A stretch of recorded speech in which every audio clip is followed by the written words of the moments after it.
God tale. Godt gået. Men jeg tror, du bliver nødt til at smutte noget, ikke? Så vi kan få noget morgen.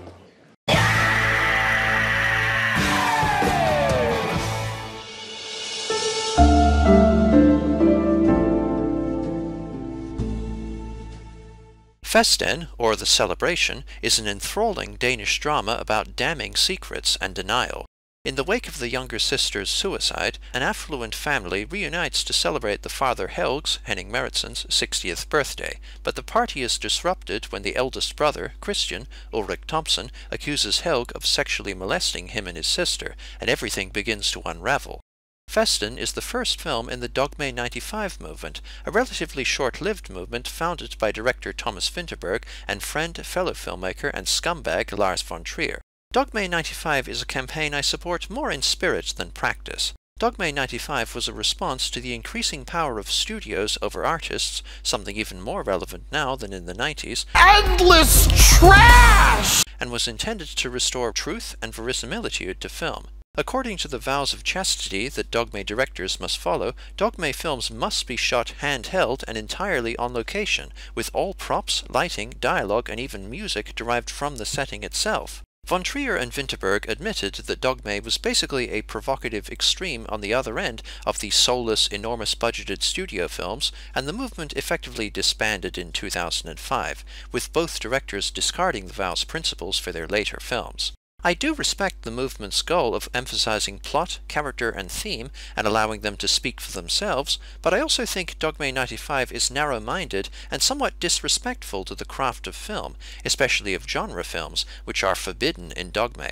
Elaborate staging, special effects, and complex editing can distract viewers from the narrative and performances, or be used as a crutch to prop up bad storytelling, but there are so many mainstream films in which effects and editing complement the acting and plot, not detract from them. Von Trier and Vinterberg almost seem to have appropriated indie filmmaking under their own label, while rejecting much of what indie films can do. Despite the major studio's greedy obsession with money-making franchises, you can make an effective effects-driven blockbuster with heart and substance. Conversely, you can make a cheap sci-fi, horror, or fantasy indie film that is profound and well-written and acted. Deep engagement and expensive production are not mutually exclusive. Though well-intentioned, Dogme 95 comes across to me as an almost snobbish, self-imposed limit on the techniques you can use and the stories you can tell. Setting aside my disapproval of Dogme 95, Festen is a truly great film and a triumph of the movement's principles. The film itself is grainy and the sound quality is rather poor,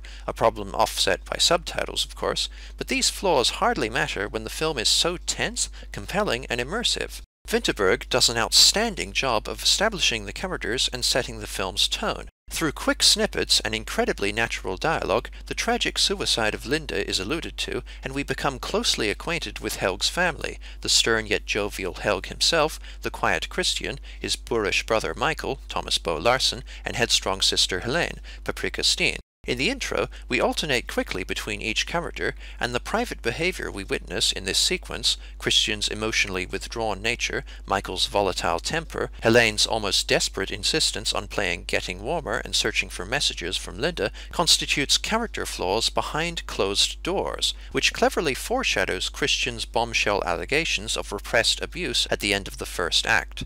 Christian's allegations cause immediate friction in the party, and there is a possibility that Helg may be innocent. However, Christian, and to varying degrees his siblings as well, are clearly emotionally damaged, and would an innocent man really threaten to blackmail his own son if he made such accusations against him? A major theme of Festen is denial. The film illustrates how people will often ignore serious accusations if they are too hard or painful to deal with. To give you a real-world example, many people were, at least initially, reluctant to believe the rape allegations against Bill Cosby, due to him being such a beloved figure in so many childhoods. The party is a big, merry distraction from Helg's dark past, but an increasingly drunk and agitated Christian continues in accusing Helg of rape, keeping the allegations fresh and unsettling in our minds. There is an interesting dynamic between Christian and Michael. Michael is the angry and confrontational child in the family, and Helg urges him to behave himself at the party. He even abstains at first from alcohol. When Michael vehemently defends Helg from Christian's accusations, finally beating Christian up and tying him to a tree, he does so out of a hope that this will redeem him in his father's eyes. In a brilliant example of planting and payoff, the message Helene finds from Linda early on comes into play in the climax, confirming the rape allegations after she spent so long wishing they weren't true.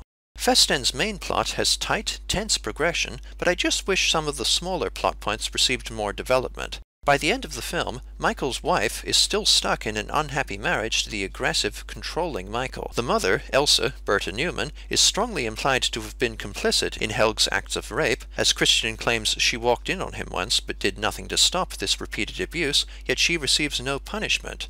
There's also an unnamed guest who may be a lesbian, given her approving, slightly suggestive looks at Pia, Trina Dernholm. It would have been fun to see something come of that, and it would have made sense, given Pia's frustration with her semi-boyfriend Christian.